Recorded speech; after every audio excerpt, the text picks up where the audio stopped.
Ladies and gentlemen, welcome back inside the locker room for another episode of Locker Room Talk Uncut.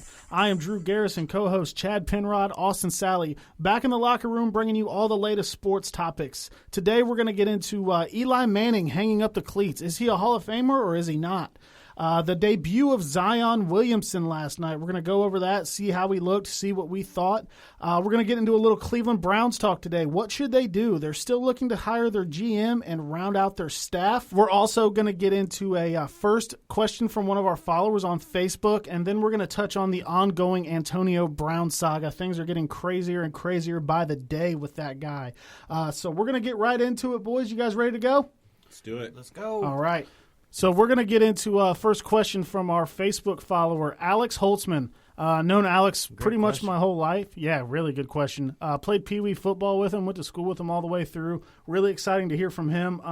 So he asked, he saw a segment with Colin Cowherd on The Herd. He was bringing up who would you rather have, Joe Burrow for the next 10 years or some of these first and second year starters? So to summarize more so, I guess Cowherd said that he takes Joe Burrow over Baker Mayfield, but as of right now, he doesn't take Burrow over Daniel Jones of the New York Giants. I want to kind of expand on that a little bit, Alex. That's a great question. I'm going to throw another couple guys in there, though, just in that same draft class kind of range. I want to talk about Sam Darnold, Dwayne Haskins. There's a lot of guys that have come out of that class that I think we can expand on. So, boys, let's talk this thing out. Let's see how we're looking and just kind of, give the fans what they want.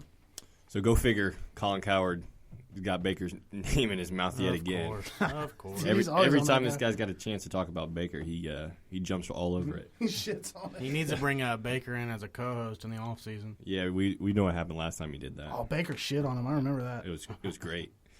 But no, I don't really see the logic behind. Well, let's start off by saying this: we are going off 1 and 2 years that we've seen in the NFL from these guys, and we are going off all hype of what we've seen of Burrow. Not saying that Burrow's not going to be good, but this is hype right now. Obviously, the guy threw 60-plus touchdowns.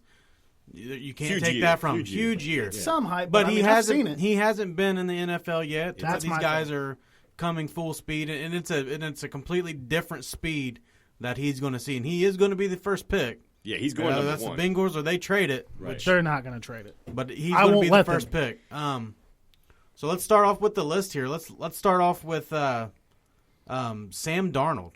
What do you guys think? Are you taking Burrow over Sam Darnold?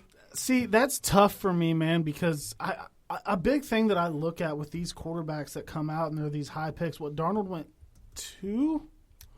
I want to say. No, Darnold went 3. 3 to the Jets. Yeah, Saquon. Yeah, you're right. I look at this kind of weird because these quarterbacks are going to shitty organizations and shitty situations. A lot of the time, you're picking at the top of the draft unless you're somebody that is traded up. Did he go to a good situation with the Jets? I mean, Adam Gase. He's on his second head coach, right? He did a year under Bowles as well. Got Le'Veon this year. Le'Veon kind of wasn't the same guy. I don't think he was bought in. So it's kind of hard, but from what I've seen out of Darnold, I'm not super impressed with him. I see flashes, but then I just see him play like shit against bad teams like the Bengals. This is the one where I'm going with the hype. I would trade if I'm the GM of the Jets. I would trade Sam Darnold for that first pick and take Joe Burrow. Absolutely. I think I would too. I'm with the hype on that one. I just haven't seen enough out of Darnold, man. I mean, I know the receivers aren't there, and they were shitty this year and last year, and when he came in, but I just haven't seen enough. I mean, he did have mono. He got sick, so we didn't get to see him for a chunk of this season. But I'm just not a Darnold fan like I was when he came out of college. Because man, you had a pinned tweet. That was your quarterback. I had a pinned tweet, yeah. I thought Darnold was going to be the quarterback, that was the best in the 2018 draft. But personally, me, I'm going. I would go with Burrow over Darnold. I think that what you said is definitely true. I don't think that he got put in the best situation. Granted, a lot of rookie quarterbacks aren't put in great positions. No, to Well, when succeed. you're going to be a top 5 pick, Right, you're going to a shitty team. Right. The Chiefs kind of lucked out with. Yeah. I mean, that's They had to They trade up to traded get up. him, They though. right. traded up with the Browns. And this is a little no, I'm sorry. Watson was the yeah, Browns. Watson's who we traded back. This hurts me, but I have to say it. That year, Mahomes went 10. The Bengals drafted fucking John Ross at 9, and it haunts me to this day. Yeah, that. I won't get into what Mahomes would have been had he gone somewhere else. That's another discussion. But Sam Darnold, it's tough, man. He's had a lot of bad luck. I mean, I've seen so many passes that he's thrown, hit hands, and then go to the other team. You know, one of the things that gets me, though, with it is I don't like my quarterback, and I don't care how good of a team you're playing, saying he's seeing ghosts. No, not at all. You know, when the Patriots really got after his ass, and I get what he was saying, what he was doing, but I don't know.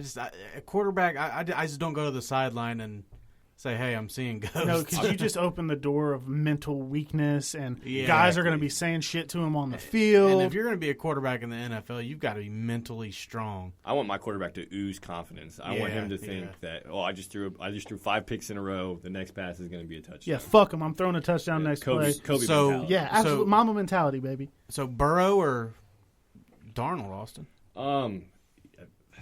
I don't know. For me personally, I would trade Sam Darnold for Joe Burrow. Yeah. I think that Joe Burrow does have quite a high ceiling, and honestly, I don't think his floor is very low. Like, I think that he's I definitely think that he's going to have some success in the NFL. And Cincinnati, their O-line obviously has question marks, but I think that he will be in a better position to succeed than what Sam Darnold's experienced. And I've argued that a little bit. O-line needs work. Jonah Williams coming back effectively his rookie year. But, I mean, Mixon, Boyd, Ross for 3 or 4 games until he outruns his fucking hamstring or whatever. Possibly A.J. Green, possibly Tyler Eifert. He's going to have some stuff to play with. And I also heard that the Bengals may be targeting Justin Jefferson, his favorite receiver, in the second round. But we'll get into that later. So I think just that to kind of get into that, man. Get the guy some help. Protect him. That's what matters instantly. You got some playmakers there, and you can address free agency. There's some guys out there. You know, with receivers and tight ends. Protect Burrow if you get Burrow, Bengals. But let's not get off topic here. So we all say we will take Joe Burrow over Sam Darnold. Yep. yeah, Let's that's go to the next consensus. one. Josh Allen, the Buffalo Bills. Are you taking the hype of Joe Burrow over Josh Allen, Drew? Well, anybody that knows me, sees my Facebook, Twitter, Instagram, anything, I am a Joe Burrow fanboy. I love the dude. I cannot wait for him to put on a Bengals helmet. But I don't know if I take him over Josh Allen. If you tell me the Bengals could trade number 1 to Buffalo for Josh Allen, I might do it, man. Allen's looked really impressive. Now, that playoff game, he was doing some stupid shit. The Just pressure. I think stupid the shit, moment but got to him a little bit. He's there. young. So you're saying you would take who? I think right now now that the question's on me, I think that I would probably take Allen right now. He's big. He runs really well. Burrow can scramble. Burrow ran for 40 plus first downs as a quarterback in one college season. That's impressive. He always seemed to find the sticks. I studied him. I watched every single possible game I could of his live and studied film. But Allen, man, he's got like true. He's a little bit more of a true runner. And I mean, I've watched him run, long touchdowns in. I mean, if you look at the numbers, rushing yards wise, he's got to be. I mean, he's no Lamar Jackson. Don't get me wrong, but I mean, rushing, he's looking at 109 yards, I guess, or 109 attempts. I'm sorry, 510 rushing yards. That's half a G from your quarterback, and some of that scramble, a lot of that's designed run. Not to mention the 9 touchdowns. Yeah, 9 rushing touchdowns. I mean, you can run some designed quarterback runs with Allen more so than I think you can with Burrow. I agree. I think that factors in, and I'm a big Josh Allen fan. I just know that pressure really fucking got to him in the playoffs. But he's young. You give him a pass for one of those. Without even thinking, I'm taking Josh Allen hands down. Yeah. Hands down. He is what the NFL is becoming. I mean, you see more and more running quarterbacks. This guy is huge. I mean, he's tall, big. He can run, get those extra yards. Not only that, his fucking arm is. He's got a cannon. He's got a cold weather arm. And he puts the ball where it needs to be. I mean, the accuracy could use some help, but sometimes when those linebackers are underneath, Josh Allen can make the throws to get them past the linebackers because he throws the ball so hard. And, you guys are kind of, dipping into the playoffs a little bit. That is his first playoff game. Yeah. I don't hold that against him. Yeah, I don't hold that against him. He's only going to get better. I'm taking Allen. I'm taking Allen over Austin, Burrow. what about you? So for the first time, we're going to disagree. I am a big believer that the NFL, doing it in the NFL is totally different than doing it in college. But in this case, Josh Allen, he's got a career 56% completion percentage. Ooh. He just came off a 20 touchdown, 9 interception year. He took a step second year, and that's good for him. My thing is if you stick Burrow on that team with that elite defense, give him a weapon or two, I think that team could make. They could make some serious. Remember, you're going off all hype here, though. Josh Absolutely. Allen just won 10 games. I wouldn't consider Josh Allen win 10 games, or did that defense? Josh Allen had a great year. I'm not denying that he had a great year. Like I said, he had 20 touchdowns, 9 picks. I just think with the way that Burrow, we've never seen a college season like that before. No, ever. we haven't.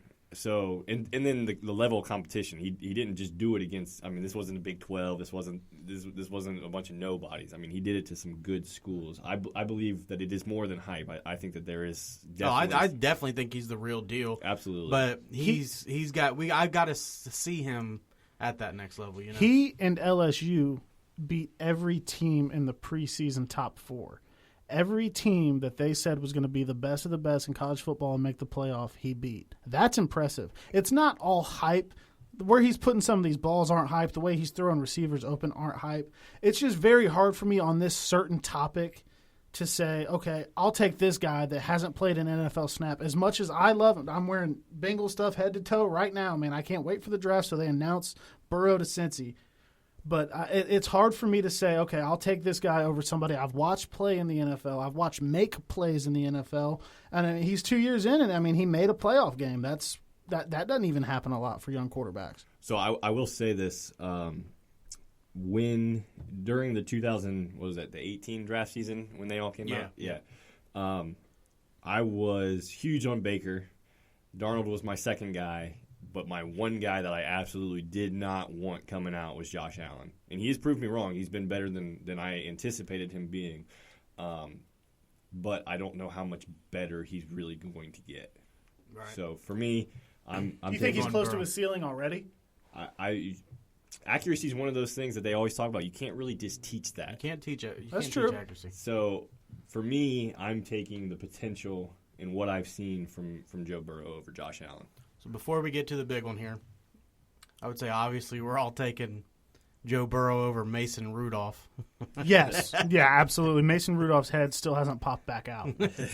I don't know if there's much discussion here, but Lamar Jackson, I'm taking Lamar Jackson every time. Lamar Jackson. He's going to get figured out, man. He's going to get figured out. That offense is built for that guy. That offense, if you're giving me John Harbaugh and all of the Baltimore Ravens, their staff, their whole personnel, everything, then yes, I want Lamar Jackson. But going to the Cincinnati Bengals, you two are telling me right here in the locker room that you would fucking give up the MVP for the hype of Joe Burrow? That's not what we're saying. No, that's not what we're saying. That's what I'm saying. No. That's you fucking don't have ridiculous. Lamar Jackson, and your team isn't built for Lamar Jackson. If I'm the Baltimore Ravens, I am keeping Lamar Jackson over Joe Burrow. But as a Cincinnati Bengals team who are currently constructed the way that they are, I'm taking Joe Burrow over Lamar Jackson. That's a fair point. I'm not trading my number one pick for Lamar. If the Ravens called me up, I'm the GM of the Bengals. If the Ravens call me up and say, hey, we'll give you Lamar for the number one pick, I say no. That's crazy. That is crazy. This guy is the MVP. He is. We could sit here and I've bashed him all season long. Well, are we going to say he didn't make any throws? He made some throws. He made some great throws. There's plenty of games he had 3, 4, 5 touchdown games. But he's throwing to guys who are so He's throwing to nobody. But they're so unbelievably wide open. Yeah. Oh, come on. He is going to get figured out. Like That's I said, bullshit. if I'm the Ravens and I have the team and the scheme already set up for Lamar, I'm not trading Lamar for Joe Burrow. Correct. But if I'm the Bengals, who are sitting where they are, like they are, with their coaching staff, I'm taking Joe Burrow because he can succeed in any offense, I think, whereas Lamar Jackson has to have certain schemes, certain identity that to will be figured successful. out. That will be figured out. Listen, John Harbaugh, Jim Harbaugh, Jack Harbaugh, Mark Ingram, Evan Ingram, whoever the fuck you want to think. I don't care who's in the system, who built the system, who it's built around. Lamar had a great year. Awesome for him. His big 5-touchdown game that came against the Dolphins, who didn't show any fight until it was honestly a bad time to show fight because they're apparently in love with Burrow and can't get him now. But he is going to get figured out. I'm not so much in the Lamar's a running back category as you'll hear people talk, but we used to be. We did, but what did we say when they played the Titans and they lost to the Titans in the playoffs? Lamar had to throw, and he didn't make the throws then. Over 350 yards. He threw the ball Garbage 60 time. times. You can stack those yards up when they're running prevent. Baltimore, I hate you. Ravens fans, fuck you. Ray Lewis But fucking killed a guy. I have your back on this one. These guys are fucking insane. Nope. Lamar Jackson. He's gonna get brought back down to earth, and he's gonna be good, not great. And I think that their window is maybe one more year, and then he's gonna get snuffed out even more. Mark Ingram's getting older. Earl Thomas is getting older. A lot of the stuff. Hollywood Brown's cool. He may be, he had trouble staying on the field. Lamar's going to get figured out. Lamar will be a good quarterback in this league, but he's not going to be the MVP ever again. He better relish this now. And he's younger than Joe Burrow, mind you. Remember, he's also 0-2 in the playoffs now. 0-2. And we we said it. He's been to the playoffs every year he's been in the league. So did Andy Dalton for his first 5 years. Yeah, but Lamar's going to be way better than Andy. I'm just saying this. We said it. I remember all of us saying it. I remember being on Twitter. They got behind to the Titans. They needed Lamar to make throws to get back in the game or win the game, and Lamar didn't make the throws. How many teams have tried to figure that out? You know how hard it is to just go out and get up on a team? Yeah. We did it. The Browns, we beat the shit out of them. The Browns beat the shit out of Baltimore in Baltimore. Just because we got out to a big lead. As soon as you They're get not up, built to come from behind. Exactly. If they can't We are dominate saying from Lamar Jackson right now in year 2, coming off an MVP season versus Joe Burrow. I'm not giving up the MVP for the first-round pick. I'm not fucking doing it. I am. The guy is younger, and he's been in the league 2 years. That is insane. Yeah, and he's going to need paid 2 more years and earlier. Joe Burrow's arm is already way better than Lamar Jackson could ever dream of being. Is Joe Burrow going to run for 1,000 yards next season? No. Okay, but what's the difference in running for 3,300 and then rushing for 1,200 and throwing for just 4,500? The league. Right. This is what the league. This is why we like Josh Allen now. This is what the league's going to. You've got to be able to But run. Allen's a little not running intentionally like Lamar is. Allen might bit. scramble. Yeah, they are. They got quarterback sweeps. They got They do, RPOs, but not they have- nearly as much as you're seeing for Lamar. Not a chance. And Lamar is a far more dynamic Dynamic runner. athlete. Oh, he's the best. That dude- He's probably the best athlete in the game. He's definitely up there. He's one of the most elusive players. I mean, look, you can't even look at the guy without breaking your ankles. Burrow over Lamar Jackson. Baltimore fans, I said it. I'm about that. Meet me in the locker room. Whoop whoop. Fucking insane. For Cincinnati. Fucking insane. Let's get to the big one. This is the one that Alex wanted question. Baker Mayfield or Joe Burrow? Ooh, spicy. Alex specifically asked me this one, so let me give my answer first, and then you guys can feed off of it here. Now, Alex, are we talking 2018 Baker Mayfield, or are we talking 2019 Baker Mayfield? He's talking both. He's talking Baker Mayfield as we know him through his body of work. Because, listen, there's not many of these young quarterbacks outside of Deshaun Watson, Pat Mahomes, that I would take over Baker's rookie year. We're not talking Baker's rookie year. We're talking Baker. But listen, let me speak. The coaching, I became a big believer in it probably last year, big time this year. Coaching is huge. This is why we ask, hey, if Lamar went to Cincinnati, or I'm sorry, not Lamar, but if Pat Mahomes went to Cincinnati or Pat Mahomes went to Cleveland, would he be who he is? Yeah, if he started his career with a great mind. Without Andy Reid. He started his career with a great mind like Marvin. Never mind. But that's what I got. 2018 Baker Mayfield. No, I'm not taking Joe Burrow over him. 2019, you mean? No, 2018 rookie season. Baker's rookie year. I'm sorry. I'm taking Baker. You wanted Burrow. I'm sorry. 2019. Oh, we were fucking pissed, man. I mean, I just. It was a bad season all around. I mean, there was times I was so mad at Baker. You know, you got all that talent around him. Baker, the turnover maker. I mean, at the last year, if Baker puts out effort like he did last year, I would give him Baker. Joe Burrow. It did seem like the effort wasn't there, and I don't know if it was because. So, a little bit of a history, I guess.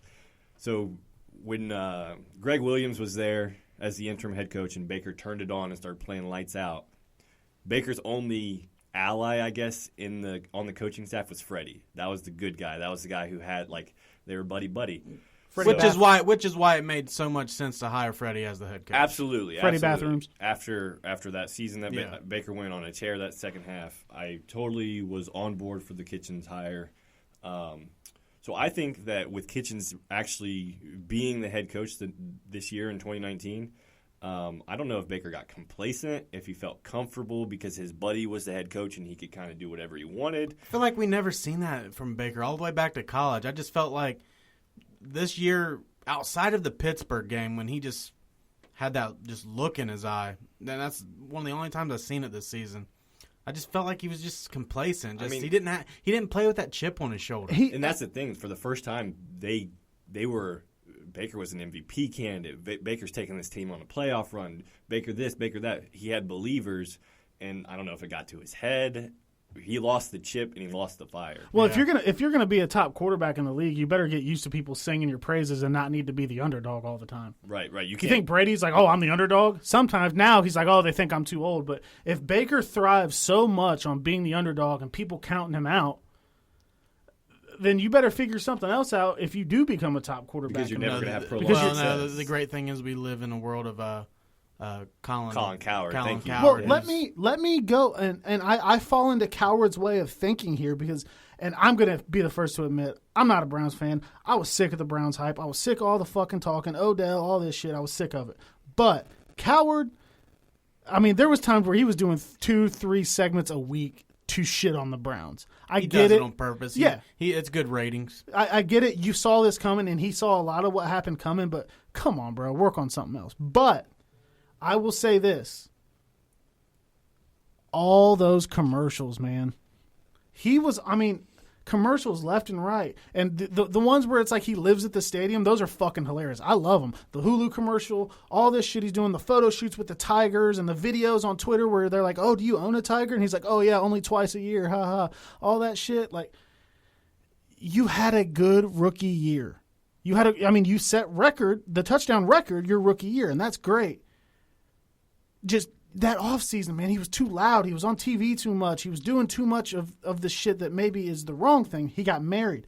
That might have – planning a wedding's a big deal. That might have took away his focus a little bit, and I'm not going to fault the guy for getting married. But my thing is, you were trying to make a name for yourself. That's fine. Brady wasn't loud and on commercials and talking a lot until he was established. The NFL's different now. Yeah, well, the media game is different than it was. I like that Baker plays with a chip. Sure, I fucking love. That's why Burrow has one of those. That's why you like Baker. But there are times I'm just like, shut the fuck up. Yeah, just say yeah or no. Yeah, just play. Stop going at the media. Stop. Just fucking play. Like, show them with your play. I know that the media is different now, but look at a guy like Mahomes. I didn't see Mahomes on Madden and TV commercials and all over the place and shit until he had an MVP under his belt. He'd done something. Baker hasn't done anything. Well, you got to set the record. That's not Baker. That's not Baker's fault. That's being the first overall pick and being the 10th overall pick. But you can turn down commercials. You're like, I'm working right now. I don't think the commercials are a big deal. Yeah, I think you're making too big of a deal out of the commercials. It's optics. I just think if his focus wasn't there. I don't know if it was Fred. I don't know what it was. And it could have been. But if he gets back to the 2018 season, his rookie season, I'm not taking Burrow. That Baker Mayfield was a badass in 2018. So here's the thing for me is I know what Baker's capable of in the NFL. I watched it. I watched him throw all those touchdowns. Exactly. So for me, I haven't seen Josh Allen put up a year like that. I mean, obviously Lamar Jackson just did it. So but he's a different animal all in himself. Lamar Jackson isn't really comparable to anybody else that we've ever seen. I'm going to sound like a fucking homer, obviously, but I want my guy Baker over anybody. I mean, I'm taking him over Burrow. I may sound like a hater. I'm not. 2018 and 2019 all combined, I'm not. And Burrow's bigger. He's taller. He's more athletic. I never saw a video of him getting tackled by a police officer in college. And that goes down to another point that Coward kind of hit on, decision-making. He compares Baker and Jameis to that, right? I saw him have, put up better numbers than Baker did his final year, his Heisman year. And I've seen him win a national championship. I never saw Baker win a national championship. Those things, I think he may be a little bit more of a mature, focused guy. Now, he does have a confidence about him. He wore a Big Dick Joe hat, and I saw a video of him out having drinks, drinking champagne and shit. Hey, man, 23 years old, I think he is. Go have your fun. Have a drink. You won a national championship. But there's not some of the bad decision-making. There's not some of the, I think, immaturity that you could have found in Baker coming out. The flag plant thing in Ohio State. I know that ruffled a lot of feathers around here. For the guy that's going to be the face of your franchise, your number one overall pick, and I think long-term career, I go with Burrow over Baker. And I've told you guys that I like Baker, especially after his first year, but I just think he acted like kind of a fucking clown. We shouldn't be counting how many times this dude shaves in a day. He's doing that shit on purpose. Oh, they're going to talk about how many times I shave, walking into the game, warming up, and then going out for the game. Like, shut the fuck up and play football, man. So the thing is this is the first Browns quarterback to have success, to have any hope of a future in the 20 years that the Browns have been back in Cleveland. He's going to get put on a pedestal instantly, and he's going to get these sponsorships. People are going to try to glorify him. You don't have to do them. Are you going to say no to these multi-million-dollar deals? If I already have a multi-million-dollar NFL contract and I can work my ass off for 4 or 5 years? You can get hurt any time and your career be over? Why would you say no to millions to make a fucking commercial? It's a fucking commercial. The commercial aspect of this is blown way out of proportion. One commercial, not 10. It doesn't matter. If you make $1 million for every commercial, that's $10 million fucking dollars. Well, what's more important, that money or football? Well, if you're going to spend one day to go shoot these commercials, who gives a shit? And even if it's taking a half a day, you still got to work out and do everything you need to do. But the commercials are overblown to me. The perception of you. That's fine. The perception. People are always going to have that perception about Baker because of the things that happened in college and afterwards. No. He had his chance to make people forget it. No, I don't. Baker agree. is who he is. He's never going to change. Yeah. The biggest thing for me is that anonymous staffers on the Browns staff from this previous year said that this is the worst offensive game prep, worst planning that they have ever seen in their NFL career. One guy said in his 27 years in the NFL, this is the worst he has ever seen. It just comes down to Freddie wasn't ready. And he was telling coaches from other teams before the game, right? That was Todd Monken. That's the offensive coordinator. And I don't know if he's the one who said the other stuff, but think about if the game prep is that bad, how can you expect your quarterback to go out and succeed? Well, like we said, though, a lot of this comes down to coaching. Like, you can't just put the best quarterback with the worst coach. The quarterback doesn't make the game plans. I mean, coaching is huge, especially in the NFL. And it's you're huge talking in college. This is Baker's second year. He's not Peyton Manning. He's not Tom Brady. He's not walking to the line of scrimmage and saying, "Yep, that's what they're calling. I know I can audible and do this and that." He's got to call the plays that come into his headset. Exactly. So when they're just calling plays like it's fucking Madden, I'm going to call this play. This might get him this time. I mean, we had no identity. We had no flow. We had no nothing. So I'm not. To me, 2019, I'm disappointed Baker didn't play better because he had high balls, he missed throws, blah blah blah. But this isn't something I'm going to hold against him. No, me either. With that being said, Alex, great question. That was good. That was a great fun question. Great way to open the show. Real quick, though, Burrow over Dwayne Haskins any day of the week. You guys can just agree because I know you're not that stupid. Agreed. All right. Good shit, Alex. Thank you, man. All right, so switching gears a little bit, let's talk NBA. Us three are all actually Duke fans. I think that's the one team we all agree on. Right. The one team. So Zion with the big debut last night, kind of in a weird way. He started every quarter, played about 3 to 4 minutes. They called him bursts, and then kind of had a coming out party in the fourth quarter. I watched that game last night, man, and I was worried. At the beginning, he didn't look slow. He just didn't look like he was moving that fast. He kind of looked lost. He made a few really good passes in transition, some impressive passes for a guy his size off the dribble. So some things like that. I was a little bit nervous in the early going, but, man, that fourth quarter stretch. His athletic ability, man, I don't know if I've ever seen anything like it in basketball. He just jumps over people for rebounds. He runs the court so well. The one thing I will say, I mean, he's lucky that 3-pointer was gone. He's lucky he went 4 of 4 from 3, because that right there is 12 points. You know, that was a knock on him coming out. He doesn't shoot that well. Yeah, but he didn't shoot that great. And you could tell he's been practicing that shot, because his shot has looked a lot better since when he left Duke. I thought it was a great debut, man. I think that we're in store for a lot from Zion. I think Zion is coming, you know. And we said on the last episode we would take Ja over Zion. Yeah, I'm not going to shy away from saying walk that back after one game. But what a debut! I mean, Zion showed why he was the first overall pick. I mean, 18 minutes he did that in. Austin, stats guy, man, break us down. Let us know how do the numbers look. Let the fans know. So here we go. Zion he played 18 minutes. And in those 18 minutes, he scored 22 points. Bam. Went 8 for 11 from the field and 4 for 4 from 3. So he was 100% from deep, and he shot 73% from the field. And then he had 7 rebounds, 3 assists. Is he the next Steph Curry? Hey, okay, maybe not. I don't think it's that, but you know, if he can consistently knock down that 3-pointer, watch the fuck out. If he can hit that 3 consistently, this guy is poised for some major success. And he's a big dude, and he is so strong. When he's under the basket, I mean, and he goes up, there's no stopping it. Yeah. He had 22 points, and I watched every minute of that game. I was just captivated.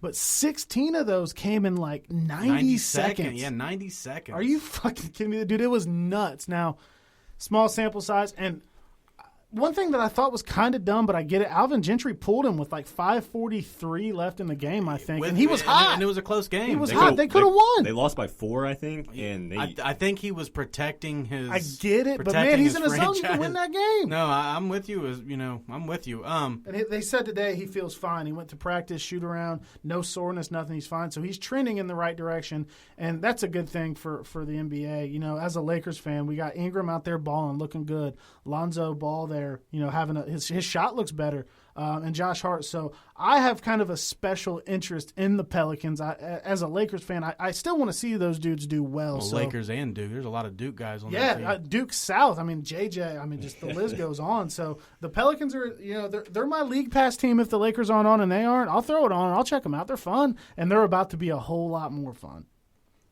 Yeah, if Zion can stay consistent and stay healthy, like you said, it's very important to make sure he is 100% before you throw him in consistently.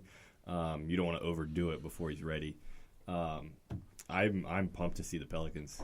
Yeah, I mean, really I can't wait to see more of Zion. Like you said, we can't go off of 18 minutes, you know, and crown him. But like we said, if he can hit that 3 consistently and put that in his arsenal, then it's gonna be really tough to stop him. Because if you notice what he was doing, they were playing off of him, and he was taking what they gave him. Yeah, very smart basketball. And that's something in the NBA that you have to do. Not only that, he's running the court.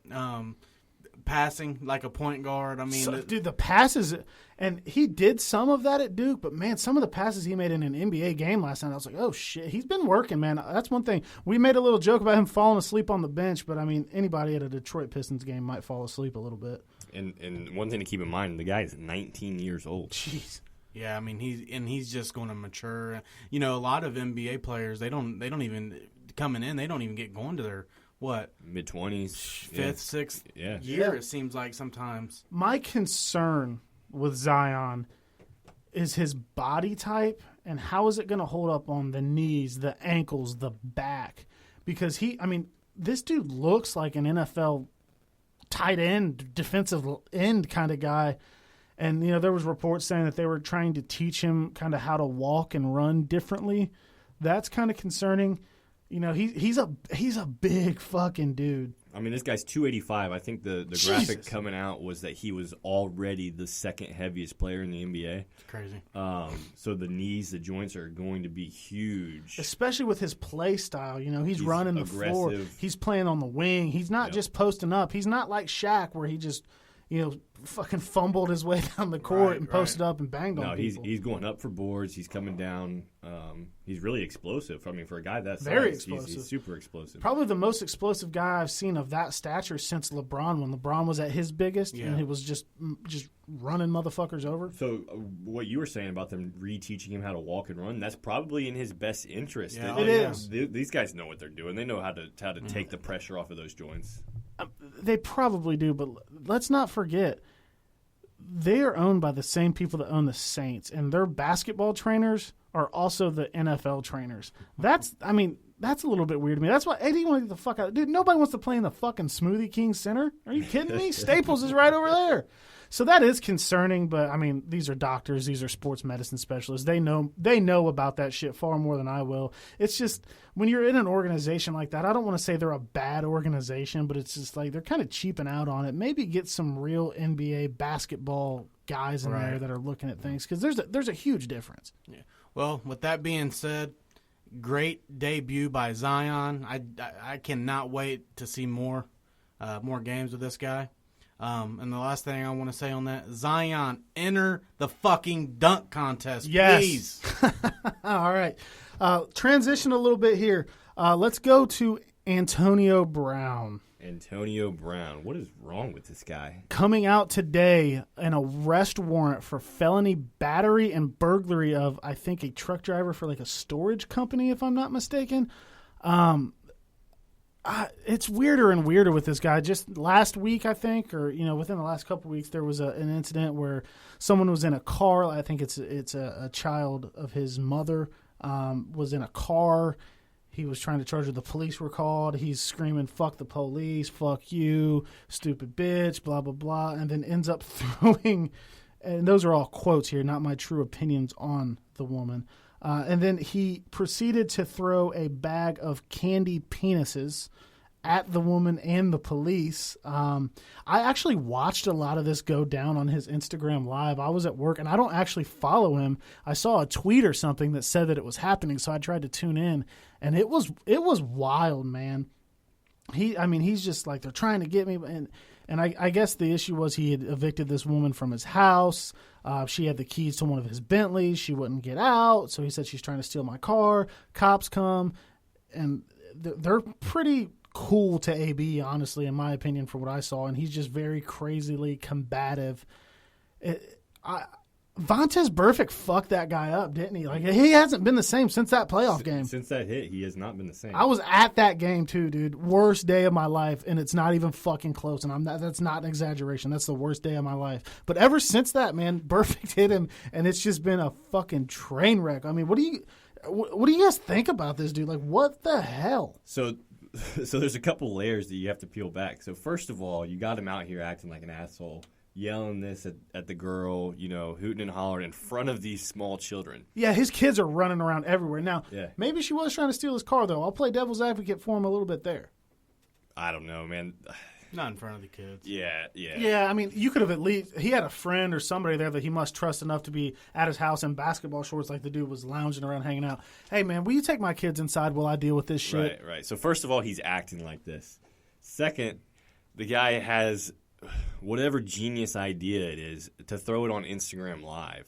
Like, I don't know. Not only do you look like an idiot, you're going to broadcast it for millions of people to see, and then further, like, I don't want to say defame because that's not the right word, but like you're furthering the stigma on yourself. You're making yourself worse, and damaging his chances of getting back on an NFL roster. He'll never be back on an NFL roster, I don't think. I don't think it's that far gone yet, but it's getting there. I think he's done. I think he's done. He's older anyways. Good thing he's launched his rap career. Have you heard any of his actual music that he's put? It's on Apple Music. It's fucking awful, dude. I'm not surprised. Let me just say this. You are a 6th round pick from Central Michigan. You came from nothing. You grew up with nothing. And you became a fucking multimillionaire. The best receiver in the NFL. And now you're going back to this shit. Because sooner or later, when this is all said and done, once again, you're going to have nothing. I just don't understand, and we hit on this like on episode 1 or 2. These guys get all this money, and it's like it brings out the worst in them. I mean, what the fuck are you thinking? Like, you get this big-ass you want out of Pittsburgh. Your agent gets you out of Pittsburgh. You sign for more money in a team that is going to Las Vegas this coming year. You fuck that up. You can't even get on the field there. And then the greatest coach ever and the greatest quarterback ever, like, you know what? We think we can fix him because God knows they've fixed about every fucking body. Times. And you play one game and you're done. I mean, you're just I just don't understand his thinking here. Like, you have everything, dude. You have everything, and you're just willing to piss it all away for what reason? First of all, I think outside of his career possibly being gone, and that's his own fault, really, the most unfortunate thing about this whole situation is that it's making Ben Roethlisberger look better, and I don't think anybody wants that. But secondly, the New England thing, I'm going to chime in on that just because when he was in New England, he didn't really do anything to get himself cut. Brady was pissed when he got cut. Belichick had to make the decision, but he had some kind of sexual assault or something. I don't know the exact charge, so don't quote me on it. Charge brought up on him, which we see come on athletes a lot of the time, and they turn out to be nothing. The Patriots cut him after that, and I understand it, though, because there's all the other thing, the Oakland thing, the helmet thing, the Pittsburgh thing. You're like, we don't want another distraction. I get it. I will advocate for him a tiny, tiny bit in New England because he didn't really act up all that much when he was there. He was kind of doing his thing. He played his one game, and that was it. I definitely see where you're coming from, but you're talking about the coach and team that cuts guys for being late to practice. No, that's true. It's, and who have had a player that they didn't cut for some serious accusations turn out to be a murderer. Right. That's true. Not to laugh about it, but that's I mean, true. he fucking killed a few people. That's definitely. Excuse me. That's definitely true. It's just, I don't know. There's at a certain point what. I mean, just look how the guy's acting. I mean, he's on Instagram Live and posting it to Twitter and shit. I mean, it's just like, dude, nobody's out to get you. And you're like, and he thinks everyone's out to get him. He thinks the NFL has some kind of vendetta against him. It's like, dude, you're doing this to yourself. They want you. You make them money. Exactly. And he goes to New Orleans. Even not these last two, the Instagram Live thing, the cops at his house with the kids, and this latest arrest warrant weren't in the cards here. But even after all the other shit, he gets a workout with the Saints going into the playoffs. Had a chance to go there, be a piece, win a Super Bowl. And they're like, hey, keep this shit low-key. Come work out, show us what you got, and that's it. And he brings a fucking camera crew. He's got a song on Apple Music called Home from the NO, where on the hook he says, on my way home from the NO, Sean Payton talking about the deal, though.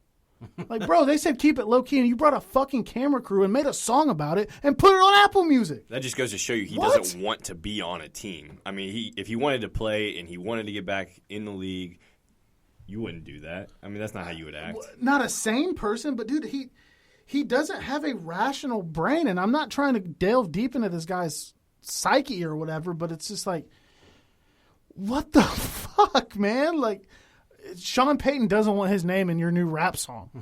And it's fucking terrible, too. I think at this point, he's a lost cause. Like, I agree with Austin. I don't think he'll ever play in the league again. No, it's sad to see it, too, because, like you said, great receiver. All-pro talent.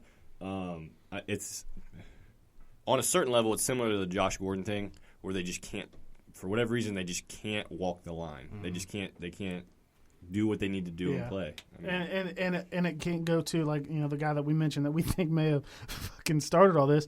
Burfict was the same way. He couldn't walk that line, of hard-nosed, gritty football and being a dirty asshole. Right. Well, there we have it there. That is our opinion on Antonio Brown, and something bigger there if you guys didn't catch that. It only took 4 episodes, and Drew is rapping again. He couldn't resist with his mic in front of him. Quick point while we're talking dirty players. This is completely unrelated, but Mike Mitchell, if you ever happen to hear this, unblock me on Twitter, you fucking coward. All right. Seriously, fuck Mike Mitchell. We're going to stick with the NFL here. Some of the biggest news that has come out here in the recent days. Eli Manning hanging up the cleats, man, calling it a career after 16 seasons. A polarizing figure now that he's retired. We started the discussion on our Facebook page today and looks like we got 66 votes on it. Is Eli a Hall of Famer? That's the question we're asking. It's tough, man. 71% yes, 29% no on our Facebook poll. Had some good back and forth going on in the comments here. When we bring these topics up, we want to get your opinion on these things. We want to get your thoughts on it. We're not going to share ours a ton because we do it here. We do it in the locker room, but we like to get your guys' pulse on it and, see what the people that tune in and listen to us are thinking. So a lot of people saying yes. Some pretty strong arguments for no. I'm not going to lie. I read through some of the arguments. They're saying Bubby Galloway made a couple good points. I've seen a few things. A few people kind of chime in with some good points on the no side. So let's get into that a little bit. How you guys feeling about Eli? Hall of Fame or no? So I'll be blunt. Eli Manning is a Hall of Fame quarterback. To me, it's not even debatable. He did beat the best team ever at that You said point. He is or isn't? Eli Manning belongs in Canton. Oh, yes, I agree. He is 100% a Hall of Famer. Couldn't agree more. This guy is top 10 in every relevant passing category. Yards, touchdowns, interceptions even. I mean, I know that. Over 57,000 yards. He's got the best interception face ever, too. The Eli Derp face. And the guy's got 2 Super Bowl MVPs. Over the best team we've ever seen. Over the greatest quarterback of all time. Yeah, the greatest quarterback and the greatest coach, and at a time where they were hot. I mean undefeated until the Super Bowl that year. Exactly. 18-0. The first, was it the first one? The first one was 18-0. 18-0. The Patriots, Tom Brady, Randy Moss had killed everybody up to that point, except for them. For them, right? And Eli had a great defense that year, led by Michael Strahan. That was absolutely a great defense. Maybe not great, but they were very, very good. They were well above average. And yeah, I'm with you, man. I think that Eli Manning is definitely a Hall of Famer. 2 Super Bowls, like we said, against the Patriots. Both of those Super Bowls, the Super Bowl MVP. And people want to talk about the David Tyree catch, how it was all David Tyree. People forget that the pressure that Eli evaded. Oh, press the rewind button. Yeah, press the rewind button before you watch that catch. Go back a couple seconds, and you'll see that Now I will say this about Eli though, man. Regular season, he never really impressed me. I mean, he had a few good seasons, but to me, quarterbacks are ranked. To me, this is just me, with Super Bowl rings. Like you'll hear a lot of people put Dan Marino very, very high on the quarterbacks list, but to me, I don't even have him up there towards the top just because he has no Super Bowl rings. I mean, and then people say, well, it's a team effort. It is a team effort. At the very end of this, it's a team effort. Offense, defense, special teams, coaching, all that.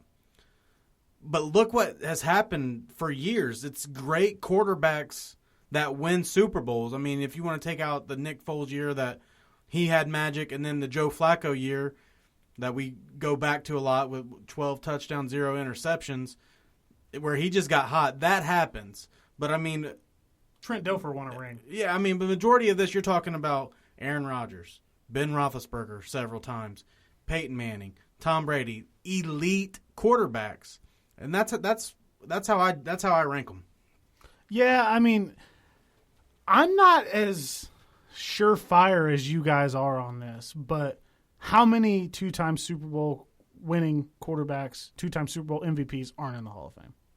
I mean, that you give me those numbers without the 2 rings, it's a no from me. But you can't ignore the rings. And you can't ignore the team that he beat.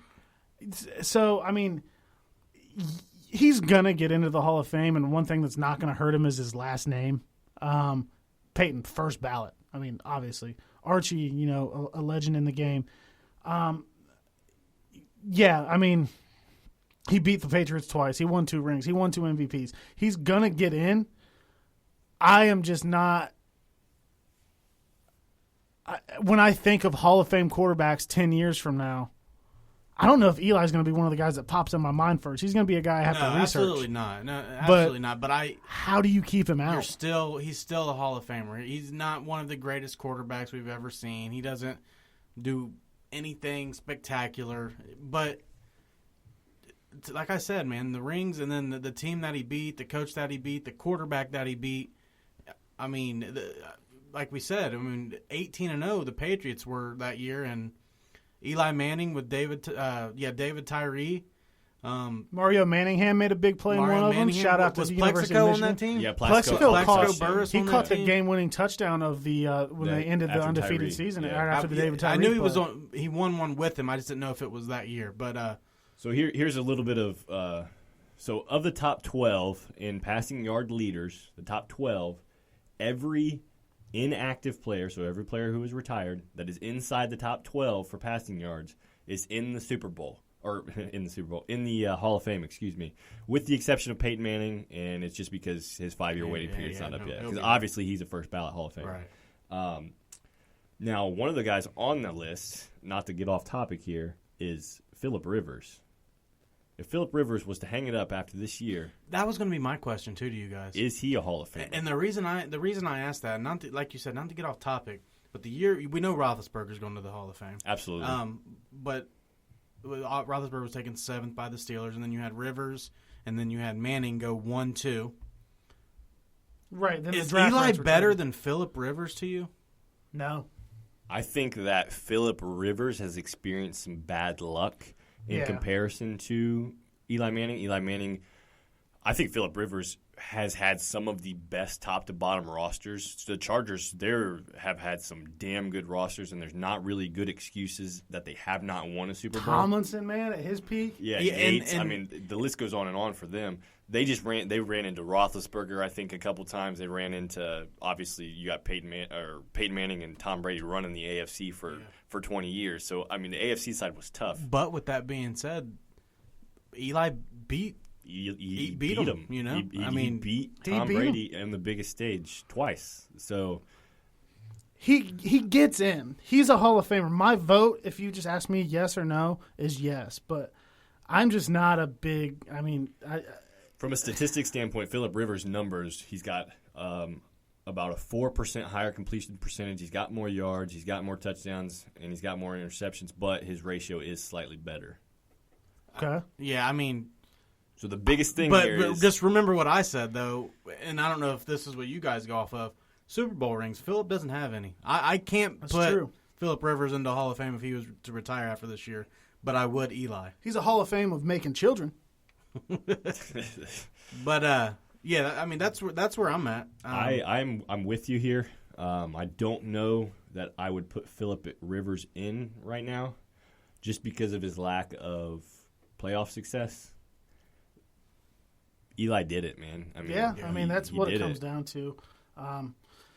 And like I said, if you take away the 2 rings, obviously it's a no. But those are big things to just say. Oh, if you take that out, it's nothing. It's not like if you take out that fourth quarter, he threw 3 picks. But he won 2 fucking Super Bowls, 2 MVPs, and knocked off a team that was going for an undefeated 19-0 season. A lot of Eli's very bad seasons are the last couple years. He's 39 now. He's getting older. He just doesn't have the same velocity on his ball. He never had a whole lot of velocity. Neither of the Mannings did. But his lines weren't great the last few years either. He wasn't protected super well. Right. I mean, it was time to hang it. It was a great time to hang it up. I don't know he was going to go anywhere else and start. Yeah, I'm not sure, and I don't think he wanted to play with another jersey. And I don't blame him. 16 years, and I think he gets into the Hall of Fame. I think we're all in agreement that Eli's definitely a Hall of Famer. I think he's definitely going to get in. I'm not going to say he's a first ballot. I don't think that he'll be a first ballot. I mean, there's a lot of talented guys that are going to go in. 2 rings might get you first ballot. I'm not for sure he'll get first with ballot. the name Manning. I mean, 5 years from the retirement time is when they're eligible, right? But then you still got a bunch of legends who come up and not with that, not with 2 MVPs and 2 rings on their hardware on their resume, with the Manning name, with knocking off Brady and Randy Moss when they're 18-0. I mean, I wouldn't. I think he's gonna be first ballot. Another thing that doesn't get talked about enough, and I remember seeing someone comment about it on the post, his durability. I mean, this guy started every For what, 13 years? Yeah, someone did make a great point with that. He's close to the record, right? And wasn't of most consecutive games, wasn't he? He was up there, wasn't he? Yeah, up there, I think, with Joe Thomas, your boy. I think, doesn't Brett Favre hold that record? Well, Thomas has the snaps record. I think the snaps and games record is different. Most consecutive snaps. That may be true. Consecutive games started is held by Brett Favre. He started 297 times in a row. And where's Eli on that list? Can you see it? Eli is tied for 10th. He started 210. Now, here's an interesting thing is the guy we were just talking about, Phillip Rivers, started 224 times in a row, and it is still active. We want to... I want to transition this a little bit. We weren't even going to discuss this. Where might Phillip Rivers go? Because I think he's out in Los Angeles. I think there's a chance he comes back to L.A. if L.A. can't land Tom Brady. I think Tom Brady is in the cards for L.A. So you think, because you said last episode that Tennessee was in there, well, and you think L.A. too? Here are my top 3 for Brady, just while we're touching on that. L.A.'s in there because it's L.A. His wife's a supermodel. The Titans are in there because of the things I touched on last episode, the connection, the running game, the defense. The one that makes, I still think, the most sense to me is the Colts. Indy, man. That's a good one. In a dome. In a dome. Would piss the Patriots off a little bit. Yeah, that's a real middle finger and to I think New that England. Brady might want to do that. So with that being said, if Brady doesn't wind up there, I could see Rivers coming back. If he doesn't come back to the Chargers, I think that he could go to a team that drafts a quarterback maybe later in the first or early in the second and needs that bridge guy, maybe like a Ryan Fitzpatrick type way. Maybe you look at a team that drafts a Jacob Eason, Justin Herbert, Jordan Love, even a Jake Fromm, who at the beginning of the year I was telling the Bengals to fail for Fromm. One of those guys that may need a little seasoning, may need a year, maybe or 2 to sit the bench and learn things. Maybe Rivers can go be a mentor there, teach them the ins and outs of the game, teach them how to knock their wives up, all that stuff. I think there's a team that made perfect sense. Lay it on me. For a guy like Phillip Rivers, right up until they gave an $80 million contract to a guy named Nick Foles. Ooh, I think that had they not done that Jacksonville would have Rivers' name all because over you can't it. even trade Foles at this point. No, nobody's going to take it. No one's taking that deal. And he was a possible landing spot for Eli for a couple of years. They brought it up. The team was maybe a quarterback away. Yeah, right. But that is kind of intriguing. Outside of that, dude, they got Gardner Minshew, dog. I'm a big Gardner Minshew's fan. a fucking ball. Hey, Gardner Minshew is the person Baker Mayfield wants to be. Not the player, not the football player, but the person that Baker wants to be is Gardner Minshew. Where'd you read that at? Yeah, come on. I fucking made it up in my mind. No, but I don't know where Phillip's going to go, man, unless he stays in L.A. I just don't know. I mean, that quarterback class is just they're getting up there. And the Chargers are going to pick probably in the middle of the road of the draft, I would think. My gut feeling, the most likely option to me is that Rivers comes back on a 1-year deal, maybe a 1-and-1 type thing with a team player option. You know, they do that a little bit more as they get older. My gut says that he suits up for the Chargers again next year. What about the team that you just suggested for Tom Brady? They're pretty well built everywhere. Titans? No, Indianapolis. No. I mean, should they not end up with? I don't think I'm benching Jacoby Brissett for Phillip Rivers at this point. I'm just not doing it, man. I think you know what Brissett is, though. Yeah, but Rivers had a very bad year, man. I just think him and Eli, I don't know about Ben with the injury. I mean, Phillip Rivers basically had Baker Mayfield's year with more yards. Yeah, and Baker had an awful year. He went for 23 touchdowns and 20 interceptions. So, I mean, 66% completion percentage. You used to see Rivers up there, you know, leading the league with touchdown passes and yards and shit. I think he was still up there in yards, but and he always has a big receiver or tight end hurt every year. I don't know. Maybe it's him. I mean, maybe it's a him problem. He's a curse or something. But man, I just think of those teams. I went to a game with my dad. The Bengals played the Chargers at home, and I'll never forget this game because I was fairly young. Right when Sean Merriman got hot, Chad Johnson had like a record day. He's doing the Sean Merriman dance. He's scoring touchdowns. It's 28-0 at halftime. Bengals are up. We're loving it. I'm telling you, there's going to be a shutout. And then, dude, the second half, LaDainian Tomlinson scored like 5 fucking touchdowns. That's what they used to do. And That's I swear, what they used to do to the Chargers. They were all in my fucking end zone, right where I was sitting, you know, just to shit on me. But, like, they had that team, and they didn't do anything with it. They had, like, the Schottenheimer curse. Marty couldn't get the win in the playoffs. And then, you know, they've put, you know, the Keenan Allens, the Hunter Henrys, the Melvin Gordons, you know, Austin Eckler even. You know, they got a defense. Derwin James, Joey Bosa, excuse me. You know, and it's just like, Phillip, man, do something with all this shit, you know? Like, I've seen it. I kind of hitting on that because I think the Chargers still have a very solid team. You know, Melvin Gordon, Austin Eckler, they have Keenan Allen, Hunter Henry. Absolutely. I mean, Bosa on the other side. I mean, I think the offensive line obviously needs help, but I would like to see them maybe get a Justin Herbert or, you know. Herbert makes a lot of sense for them. He does. With a one Tom Brady leading them for a year or two. Yeah. No, Brady's going somewhere that's going to sign him to a big contract for 3 years so he can play till he's 45. He's said that from the jump. I'm playing till I'm 45. Brady's not going anywhere to groom your guy for a year and then roll out. Brady's going somewhere to play 3 years. Us three have talked about this, and I just don't know where Brady's going to go now that Josh McDaniel didn't get a head coaching gig. Because I think McDaniel's probably gets hired next year. Same as the D coordinator from, you know, the 49ers. Yeah. But I think maybe Brady goes another year in New England, and then I just think he leaves with Josh McDaniels. I think those guys are in cahoots to where they think they can do it without Brady. Without Bill, you mean? Oh, I'm sorry, without Belichick, yeah. Yeah, that could be it. But I don't know, man. I think Brady's going to sign a deal for 3 years. He's going to be 42, I think 43 going into this season. 45, and it's not something that has just come up. He said that for years. His dad said it for years. 45, 45, 45. I don't think he's going to risk it, risk injury, risk anything. He's signed me to a fucking contract. I've taken pay cut after pay cut after pay cut after pay cut in my career to keep the team competitive and win. Are you going to fucking pay me, or am I going to go get paid somewhere else? But he's going to sign a big deal, and it's going to be at least for 3 years. My question to that is what logically thinking team is going to give massive money? Like, I get it. I get signing them. Drew made a lot of sense with the Tennessee. I see that, but they're not giving him some huge deal. Hey. I don't know, man. At 42 years old, they're not giving him a huge deal. I want to toss another one out there, and we don't even have to go into it too much, just to get the listeners thinking, and we can maybe come back to it. Dak Prescott turned down $33 million. Who else in the league has enough money and would get drunk enough to be like, "Fuck Dak, give me Tom Brady"? And it's Jerry Jones.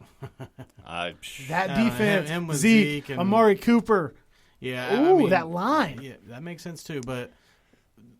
Not that we're going to touch on this, but if the Cowboys were to give Dak $33 million fucking dollars right now, that means Patrick Mahomes is going to get about 60 a year. Yeah, but who the fuck would pay Dak $33 million? It's silly. That's insane. Jerry would after a couple white Russians and a couple chicks touching his wiener. That being said, Eli Manning, 16 seasons in, hanging up the cleats, to me, to Drew, to Austin, Hall of Famer. Absolutely. Sort of. All right, guys, thank you very much for tuning in to another episode of Locker Room Talk Uncut. Big shout-out to Alex Holtzman for bringing in a great topic for us to discuss. Love that, Alex. That was a great topic. I got somebody wanting to come in next week, talk to us a little bit about Derek Jeter. We got some other call-ins that we're going to try to line up. Get with us on Facebook, man. We love the interaction on there. This weekend coming up, got some NBA games, some good college hoops going on. Pro Bowl. And the Pro Bowl, the one All-Star game where the skills challenge is far more entertaining than the actual game itself. I fucking hate the Pro Bowl. Dude, Pro Bowl sucks. If you play for the Bengals, there's only one of them. Don't play in it. Don't risk it. Yeah, but Chubb, Jarvis, Petonio, get the fuck out after sit like down. one play. Hey, at Locker Room Talk Uncut on Instagram, at Locker Room Talk Uncut on Facebook, at LRT Uncut on Twitter. Apple Podcasts, we are finally live. I placed a call to their headquarters and I said, listen, motherfucker, the people want our rants. And they said, I'm sorry, sir. We'll get the Locker Room on there ASAP. We are live on Apple Podcasts after about 2 weeks of waiting. So tune into us there. Follow our social media handles. Get with us. Let us know what you want to be talking about. And I'm telling you, man, you can come into the Locker Room with us three and hash it out directly. If you're shy, comment, direct message. If you want to call in, we can do that. We say it every episode, man. We want it, and we're going to get more of it. Thanks again. Tune in to us next week. We're going to recap some of the things that happened this week and talk about the topics that matter to you guys. Thank you.